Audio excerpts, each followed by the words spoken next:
नमस्कार दोस्तों, हमारी आज की इस कहानी का नाम है तालाब। ललिता जी फटाफट अपने कमरे में आई और मनोहर जी को जगाया। मनोहर जी घबराकर उठे। उठते ही घड़ी की तरफ देखा तो अभी तो सुबह के 7 बज रहे थे। जैसे तैसे अपनी आंख को मलते हुए मनोहर जी ललिता जी से बोले, अरे आज तुमको क्या हो गया है? तुमसे कहकर सोया था ना कि मुझे जल्दी मत उठाना। रात को जरूरी काम कर रहा था, फिर भी तुमने मुझे जल्दी उठा दिया। तुम्हें पता है ना, जब मेरी नींद पूरी नहीं होती तो पूरे दिन भर परेशान होता हूँ। अब पूरे दिन मुझे परेशान होना पड़ेगा। उनकी बात सुनकर ललिता जी घबराती हुई बोली, अरे आपको आपकी नींद की परी है, जल्दी उठो, रचना के ससुराल से फोन आया है। रचना का नाम सुनते ही मनोहर जी की आंखें जैसे ही नींद से एकदम ही भागी। क्या हो गया? इतनी सुबह सुबह फोन कैसे आया? सब कुछ ठीक तो है ना? अजी कुछ भी ठीक नहीं है। दामाद जी ने हमें वहाँ बुलाया है, पता नहीं क्या बात हो गई। पूछा भी लेकिन कोई जवाब नहीं दिया। एक बार आप फोन करके पूछो तो। ललिता जी ने मनोहर जी का फोन उनके हाथ में देते हुए कहा। मनोहर जी ने फटाफट फोन किया और अपने दामाद मयंक को फोन लगा दिया, लेकिन मयंक ने फोन उठाया ही नहीं। 2-3 बार मनोहर जी ने फोन किया पर मयंक का रिस्पॉन्स ना देखकर उन्हें चिंता होने लगी। आखिरकार पलंग से खड़े होते हुए बोले, और पता नहीं क्या बात हो गई है, दामाद जी तो फोन ही नहीं उठा रहे हैं। तुम जल्दी से तैयार हो जाओ, हमें थोड़ी देर में निकलते हैं। मनोहर जी आदेश पाते ही ललिता जी फटाफट बिना नहाए ही तैयार हुई है और दोनों पति पत्नी बिना चाय पिए ही घर से रवाना हो गए। अभी 2 महीने पहले ही तो रचना की शादी मयंक के साथ की गई। अपनी तरफ से सब कुछ देखभाल करके रिश्ता किया था। मयंक आज के जमाने का पढ़ा लिखा समझदार लड़का है। वही रचना भी पढ़ी लिखी संस्कारी लड़की, परिवार के साथ मिलजुल कर रहने पे विश्वास करती है। घर में सास वंदना जी, जेठ जेठानी भी है उसे, लेकिन वो बाहर रहते हैं। हाँ, ये बात अलग है कि पग फेरे के बाद से अभी तक मायके नहीं आई। 2-3 बार उसने मिलने का सोचा पर फोन किया तो समधन जी ने कहा कि आज तो इन लोगों घूमने का प्रोग्राम है। दोनों हमेशा चुप रह जाते। यह सोच कर कि बेटी तो अपने ससुराल में खुश है, उसके दोनों माता पिता। फिर ऐसा अचानक उनके घर में क्या हो गया कि मयंक उन्हें फोन करके इतनी सुबह बुला लिया। दोनों पति पत्नी रास्ते भर कयास लगाते हुए रचना के ससुराल पहुंचे, जो कि आधे घंटे की दूरी पर था। वहां पहुंचकर देखा तो दरवाजा खुला हुआ था, पर ऐसे कैसे अंदर जा सकते थे, इसलिए डोरबेल बजाई। तभी अंदर से वंदना जी आवाज आई, बोली, अंदर आ जाइए आप लोग, हम आपका ही इंतजार कर रहे हैं। आवाज सुनकर मनोहर जी ने ललिता जी की तरफ देखा और दोनों अंदर चले गए। देखा तो वंदना जी और मयंक सोफे पर बैठे हुए थे। वही रचना नजर नहीं आ रही थी।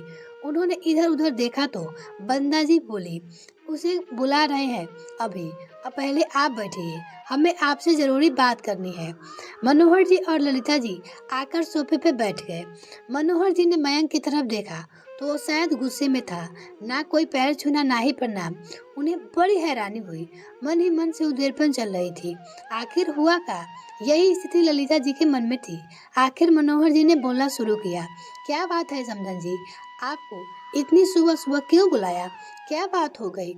उसकी बात सुनकर वंदना जी मुंह बिगाड़ते हुए बोली अपनी समधन से, ये तो आप बेटी से पूछिए अपनी, उसे अपने ससुराल में रहना है या नहीं, उसने पूछा। उसकी बात सुनकर ललिता जी घबरा गई और अपने सीने पर हाथ रखते हुए बोली, ऐसा क्या हो गया समधन जी? रचना ने कुछ कह दिया क्या? अगर कोई गलती होती तो अपनी बेटी ही समझकर माफ कर दीजिएगा। ललिता जी अपनी बेटी के लिए बोली, माफ करना समधन जी, अगर मेरी बेटी ऐसी गलती करे तो मैं उसकी टांगे तोड़ दूं। ये तो आपके अपनी बेटी के सिर पे चढ़ा रखा है। अपनी गलती मानने की जगह उसने फोन लगा दिया, वो बोली। वंदना जी कुछ सुनने को तैयार ही नहीं हुई, बिना पूरी बात बताए बस अपने मन से भड़ास निकाले जा रही थी। वही मनोहर जी और ललिता जी सोच रहे थे कि आखिर रचना उन्हें कब फोन किया। ललिता जी ने मयंक की तरफ देखा, लेकिन वो तो अभी कुछ बोल नहीं रहा था। इतने मनोहर जी वंदना जी से बोले, पर समधन जी आप बताएंगे भी कि हुआ क्या है? आखिर रचना ने ऐसा क्या कर दिया और आप रचना को बुलाइए, उसके सामने ही बात होगी। क्या सिखाया है आपने उसे? बस मेरे पल्ले बांध दिया उसकी, मेरी पूरी जिंदगी बर्बाद कर दी। ऐसी औरत जिसे अपने पति की भावनाओं का कोई ख्याल नहीं है। अब तो मयंक बीच में ही बोल पड़ा। उसे यूं चिल्लाते देखकर मनोहर जी खड़े हो गए। इतने में रचना भी कमरे में से निकलकर बाहर आ गई। रचना को देखते ही ललिता जी की चीख निकल गई। उसके चेहरे पे चोट के निशान थे। साफ पता चल रहा था कि उसे मारा गया है। और रचना, क्या हुआ तुझे? ये चोटें निशान कैसे? क्या किया तेरे साथ इन लोगों ने? लती लगभग रोती हुई रचना की तरफ दौड़ी और उसे अपनी बाहों में भर कर बोली। रचना को इस तरह देखकर एक बार को मनोहर जी का कलेजा मुंह आ गया, पर फिर हिम्मत करके वो मयंक से बोले, अपने दामाद से, क्या किया आपने इन लोगों को मेरी बेटी के साथ? अरे पति होते हो मर्द की बात करोगे तो ऐसा ही होगा। ऐसी औरतें इस तरह कंट्रोल में किया जाता है। मयंक ने जवाब देते हुए पहले बंदा जी बीच में बोल पड़ी, उसके माँ ने। उसकी बात सुनते ही मनोहर जी और ललिता जी सकते में आ गए। उन्होंने रचना की तरफ देखा तो रचना ने रोते हुए बताया कि पापा, आपको ये दामाद पागल है। देखिए किस तरह से मारा है मुझे। मैं किसी से चाहे और वो औरत हो या मर्द, थोड़ा सा हंस बोल क्या लो, मुझे मारने पे आमादा हो जाता है।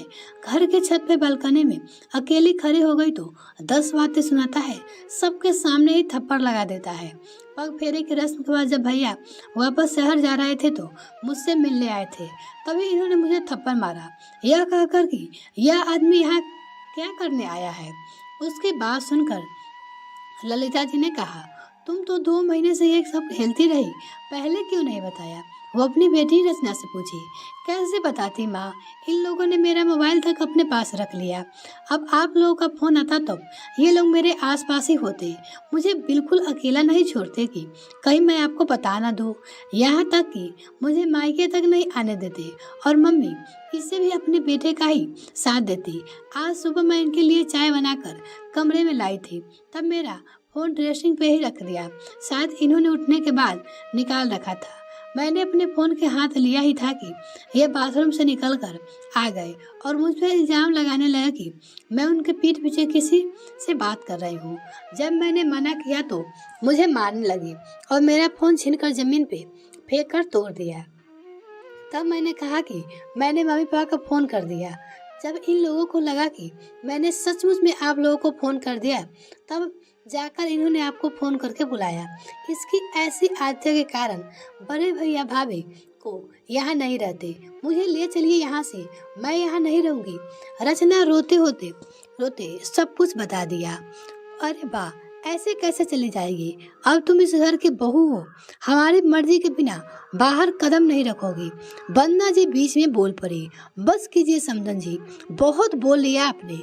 जब आप हमारे सामने इतना कुछ बोल रही हो तो पीठ पीछे पता नहीं क्या क्या करते होंगे। और क्या इजाजत लेना बाकी रह गया है? ललिता जी बोली अपनी समधन जी से। अगर इनसे घर के बाहर कदम रखा तो इसके लिए इस घर के दरवाजे हमेशा हमेशा के लिए बंद हो जाएंगे। फिर अपने घर में बिठाए रखना अपनी बेटी को। अभी भी अब की बार मयंक ने ललिता जी की उंगली दिखाते हुए बोली। मनोहर जी बिल्कुल भी इस बात को बर्दाश्त नहीं कर पाए, क्योंकि इस बार उसके पत्नी को उंगली दिखा रहे थे। खबरदार, इतनी देर से बर्दाश्त कर रहे हैं तो इसका मतलब यह नहीं कि हमें बोलना नहीं आता। आपकी इस उंगली को अपनी मुट्ठी में समेट लो। जब तुम अपनी सास को इस तरह से बातें कर रहे हो तो तुम किस काबिल होंगे सब पता चल रहा है। तुम्हारी हिम्मत कैसे हुई मेरी बेटी पे हाथ उठाने की? मनोहर जी ने कहा तो मयंक गुस्से से उनकी तरफ देखकर बोला, ये मेरी पत्नी है, मेरी शादी हुई है इसे और आपको खुद कन्यादान किया है। अब मैं उसके साथ कुछ भी करूं, आप होते कौन हो बोलने वाले? जैसे एक फ्लैट की रजिस्ट्री हो जाने के बाद उसका मालिकाना हक बदल जाता है, वैसे एक लड़की शादी होने पर उसका हकदार बदल जाते हैं। अब आपकी बेटी सिर्फ मेरा अधिकार है। आपका काम शादी से पहले तक था, अब आपको हमारे बीच बोलने की कोई जरूरत नहीं है। मयंक ने बड़ी बेशर्मी के साथ कहा। सुनकर मनोहर जी को गुस्सा आ गया और वो चिल्लाते हुए बोले, शादी की है हमने, हमारी बेटी को बेची नहीं है। शादी के बाद ही बेटी है मेरी। मेरी कोई प्लाट नहीं जिसे शादी करके तुम्हें मालिकाना हक मिल गया। एक औरत और एक प्लाट में फ़र्क होता है। कितनी गंदी सोच है तुम्हारी।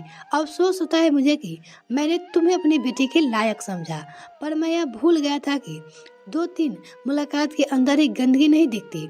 सिर्फ वही दिखता है जो सामना पेश किया जाता है। और तुमसे अपनी बेटी की शादी करवा दी। अब मेरी बेटी इस घर में एक पल नहीं रहेगी। मनोहर जी लगभग चिल्लाते हुए बोले। गुस्से में वो भी अपनी बेटी को लेकर वहाँ से रवाना हो गए। सबसे पहले वो रचना को लेकर पुलिस स्टेशन पहुँचे और मयंक और वंदना जी के खिलाफ एफआईआर करवाई। रचना की स्थिति देखकर पुलिस तुरंत एक्शन ले ली और मयंक और वंदना जी को गिरफ्तार कर ले गई। कुछ दिनों बाद तलाक की अर्जी दे दी गई, जिससे जल्द ही रचना का तलाक भी मिल गया, क्योंकि वो उससे तलाक लेना चाहती है। और जल्द ही उसने दूसरी शादी भी कर ली। यह कहानी आपको कैसी लगी कमेंट सेक्शन में लिखना ना भूलें। इसी तरह कहानी सुनने के लिए जुड़े रहे हमारे साथ। तब तक के लिए धन्यवाद दोस्तों।